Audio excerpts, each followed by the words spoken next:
Hi friend, I am Manoj and this is Manoj Haladar vlog. You are watching my moto vlogging channel. আমাদের আদি কৈলাস সোম পর্বত যাত্রা হয়ে গেল। তোমরা আদি কৈলাস সোম পর্বত যাত্রার আগের ভিডিওগুলো উপরের লিংক থেকে দেখতে পারো। দুদিন আগেই ওম পর্বত থেকে নেমে এসেছি, এখনো বাড়ি যাচ্ছি। আজকে আমরা লখনৌ থেকে বাড়ি যাচ্ছি। এখন লখনৌতেই আছি। এখান থেকে বাড়ি মানে বর্ধমান প্রায় 950 কিলোমিটার হবে। আজকে জার্নির 8th ডে, মানে শেষ দিন আজকে। আজ 23 অক্টোবর। অনেক রাস্তা যেতে হবে, চলো বেরোনো যাক।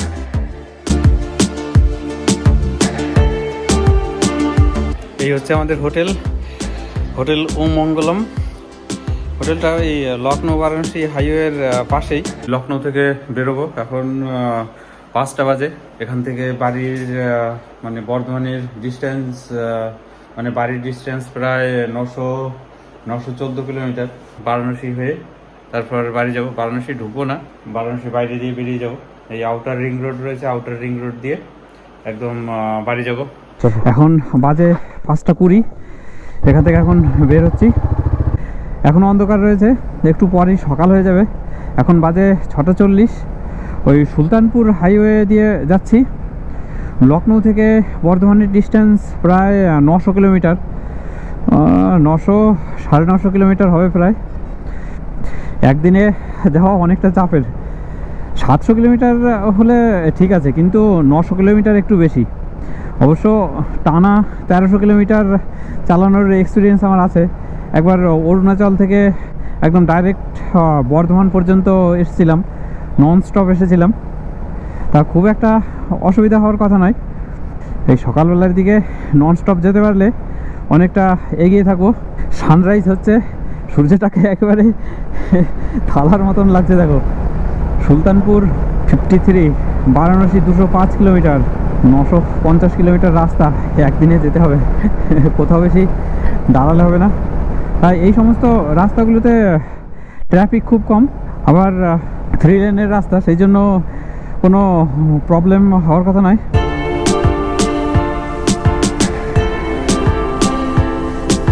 এখানে একটু দাঁড়িয়েছিলাম, চাপো।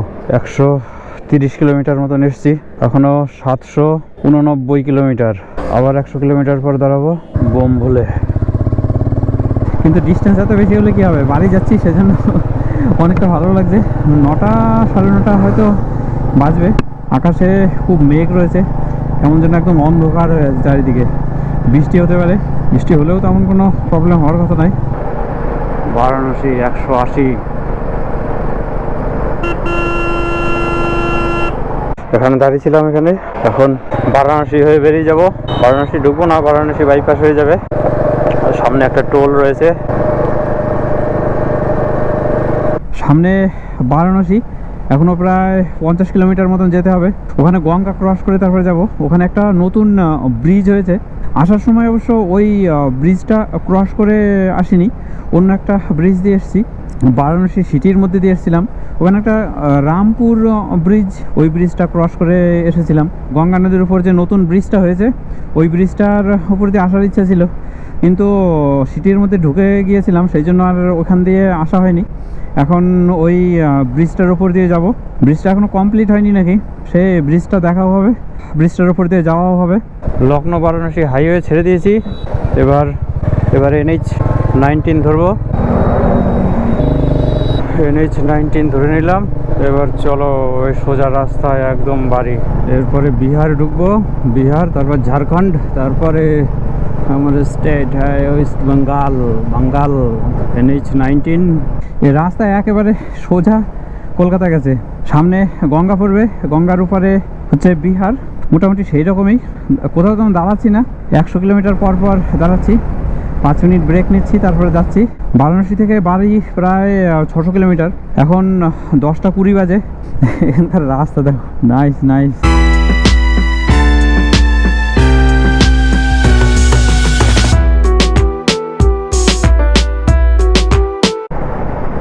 গঙ্গার উপর দিয়ে যাব এখন। এই দিকের রাস্তাটা বন্ধ আছে, আর শুধুমাত্র একটা লেন খোলা আছে, ওই লেনটা দিয়ে যাব। গঙ্গার উপরে উঠছি। বেশি বড় ট্রাক এখান দিয়ে যেতে যায় না, সেই জন্য এখানটায় এই যে রেলিং লাগানো আছে। এই ব্রিজটা জাস্ট নতুন হয়েছে, বেশি দিন চালু হয়নি। এটা গঙ্গা গঙ্গা গঙ্গা, এইটা দিয়ে আসতে চেয়েছিলাম, দিয়ে তো অন্য একটা রাস্তা দিয়ে ঢুকে গেছিলাম, দিয়ে হলি গঙ্গা। Nice road.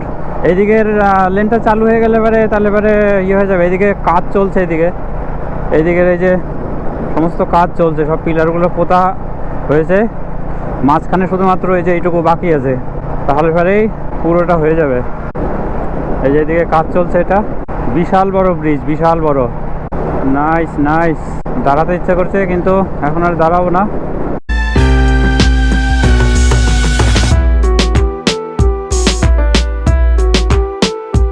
এটা ওই রিং রোড ব্রিজ এরকম কিছু একটা হবে, এরকম নাম। এইটা পার করলে পরেই তারপর উত্তরপ্রদেশ শেষ হয়ে যাবে, তারপরে আমরা বিহারে ঢুকে যাব। তো ওই জায়গায় হারহুয়া বলে একটা জায়গা আছে, ওই হারহুয়া ওইখান থেকে তারপর বিহার শুরু হয়ে যাচ্ছে। এই যে ব্রিজ শেষ হয়ে গেল, এই ব্রিজটা আমার খুব দেখার ইচ্ছা ছিল। সেদিনকে অন্য একটা রাস্তা দিয়ে, অন্য একটা ব্রিজ দিয়ে চলে গিয়েছিলাম, ওই রামপুর এইরকম একটা নাম ব্রিজটার, কলকাতা চান্ডুলি। এখন এই বিহারের মধ্যে দিয়ে যাচ্ছি, অনেকক্ষণ আগেই বিহারে ঢুকে গেছি, এখনও দেখাচ্ছে 533 কিলোমিটার। এখন বাজে 11:58, মানে 12টাই বাজে প্রায়। তার মানে আমরা প্রায় 400 কিলোমিটার চলে এসেছি। এখন কিছু খেতে হবে, খাবার কোনো কিছু দেখছে না। আর এখানকার যা খাবার দাবার, সেসব আর পেটে ঢোকে না। দেখি কিছু খাবার পাওয়া যায় কিনা।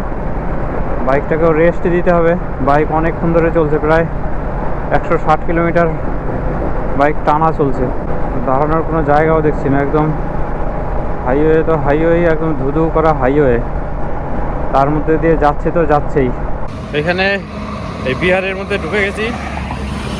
এখান থেকে বাড়ি এখনো 525 কিলোমিটার। বাড়ি যেতে যেতে হয়তো রাত 12টা বাজবে। এটা হচ্ছে এই হাইওয়ের পাশে দাঁড়িয়ে আছি, এখানে বসে কলা খেলাম আর কি। এখানে খাবার দাবার তেমন কিছু পাচ্ছি না, আরও যা খাবার দাবার সে অত খেতে ভালো লাগে না। কলা খেলাম, আপেল খেলাম, ফলাহার করলাম, দেখি এই খেয়ে কতক্ষণ চলে। এখন একবারে বাড়িতে গিয়ে খাবো। ঠিক আছে, বাইক এখানে দাঁড় করিয়ে রেখেছি। ঠিক আছে, চলো।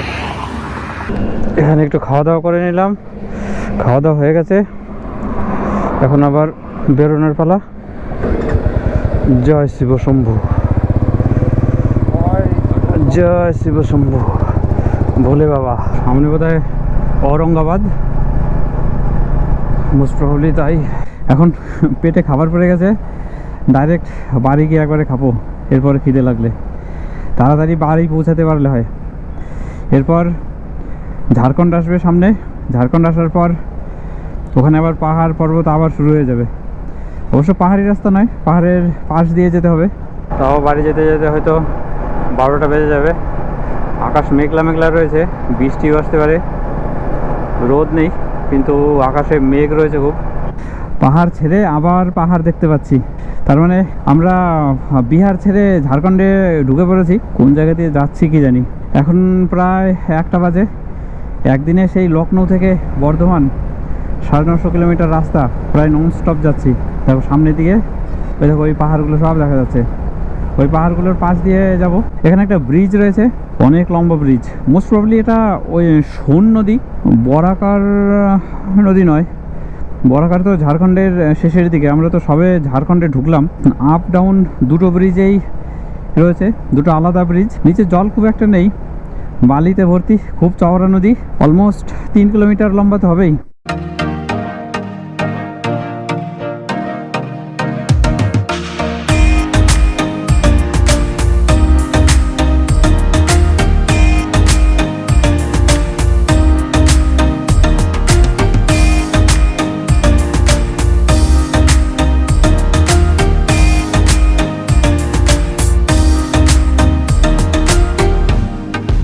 ক্রস করতে অনেকক্ষণ সময় লাগলো, 3 কিলোমিটার চওড়া জায়গা, সময় তো লাগবেই। ঝাড়খণ্ডের মধ্যে দিয়ে যাচ্ছি, বাড়ি পৌঁছাতে এখনও লাগবে প্রায় 8 ঘন্টা তো লাগবেই, অলমোস্ট 11টা বাজবে। সে একটু রাত হয়তো হবে। তা এই আদি কৈলাসম পর্বত ঘুরে এসে 8 দিনে বাড়ি ফিরতে পারছি, এই অনেক। আমাদের পঞ্চচুল্লি বেস ক্যাম্পে যাওয়ার কথা ছিল, কিন্তু সে আর যাওয়া হলো না। তাতে আরও 2 দিন এক্সট্রা লেগে যেত, তার জন্য আরও সব প্ল্যানিং করতে হতো।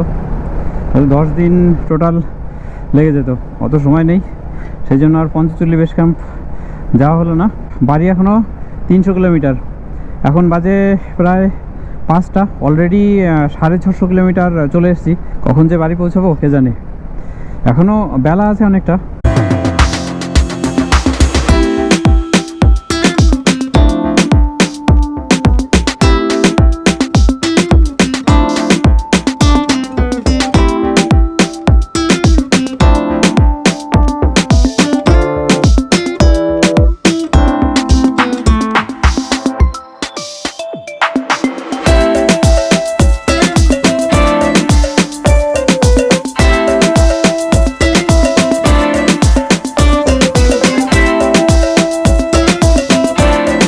আবার পাহাড় শুরু হয়ে গেছে, সন্ধে হয়ে গেছে, সামনে দিয়ে দেখো কত পাহাড় আর পাহাড়।